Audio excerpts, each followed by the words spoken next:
स्वागत है आपका आपके चैनल आध्यात्मिक कथाओं में। आज के वीडियो में मैं लेकर आई हूँ कार्तिक मास की कहानी। कार्तिक माह तप और व्रत का माह है। इस माह में भगवान की भक्ति और पूजा अर्चना करने से मनुष्य की सभी मनोकामनाएं पूर्ण होती है। ये भगवान विष्णु का माह है। इस माह को मोक्ष का द्वार भी कहा गया है, क्योंकि इस माह में विष्णु की पूजा पाठ पूरी निष्ठा नियम के साथ करने पर मनुष्य को मोक्ष की प्राप्ति होती है। इस माह के महात्म्य के बारे में नारद पुराण, पद्म पुराण आदि में भी उल्लेख मिलता है। यह माह मनुष्य को आध्यात्म की ओर अग्रसर करने वाला है।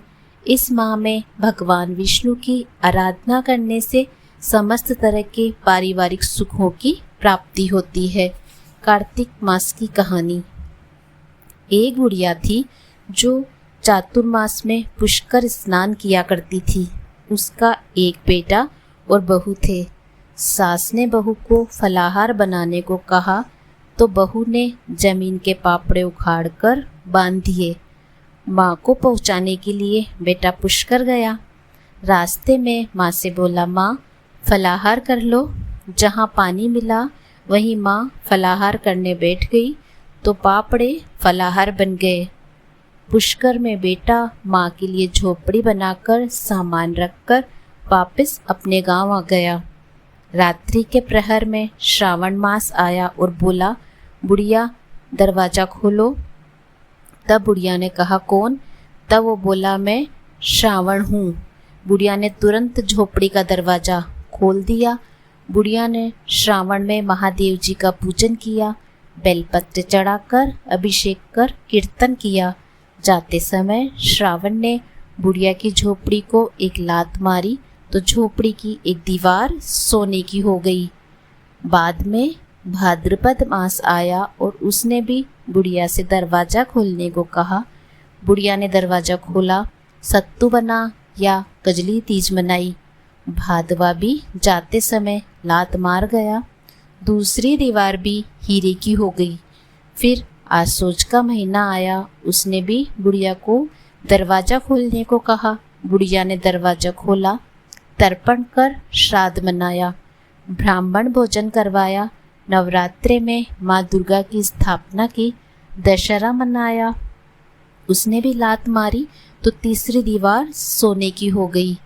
इस सब के बाद कार्तिक मास आया और उसने भी दरवाज़ा खोलने को कहा। बुढ़िया ने दरवाज़ा खोला, कार्तिक स्नान किया, भजन पूजन व्रत किया, गोवर्धन पूजा, भाई दूज, आंवला नवमी की। उसने जाते समय लात मारी तो बुढ़िया की पूरी झोपड़ी सोने की हो गई। बुढ़िया खूब दान धर्म करती और भगवान का भजन किया करती थी। चातुर्मास पूर्ण होने पर बेटा अपनी माँ को लेने पुष्कर आया तो माँ और झोपड़ी को पहचान नहीं सका। वहाँ तो भगवान की कृपा से ठाट बाट हो गए। उसने आसपास वालों से पूछा तो उन्होंने बताया बेटा, और माँ के पैरों में गिरकर बोला, माँ घर चलो। वह सारा सामान गाड़ी में भरकर माँ को घर ले आया। सास के ठाठ देखकर बहू के मन में ईर्ष्या पैदा हो गई।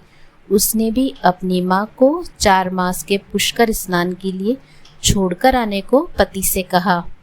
वह अपनी सास को भी पुष्कर छोड़ आया। श्रावण, भादवा, आसोज और कार्तिक सभी आए, लेकिन बहू की माँ ने कुछ भी नहीं किया। वह 4 समय खाती और दिन भर सोती थी। चातुर्मास के जाते जाते झोपड़ी को एक लात मारी तो झोपड़ी भी गिर पड़ी। बहू की माँ को गधी की योनि मिली।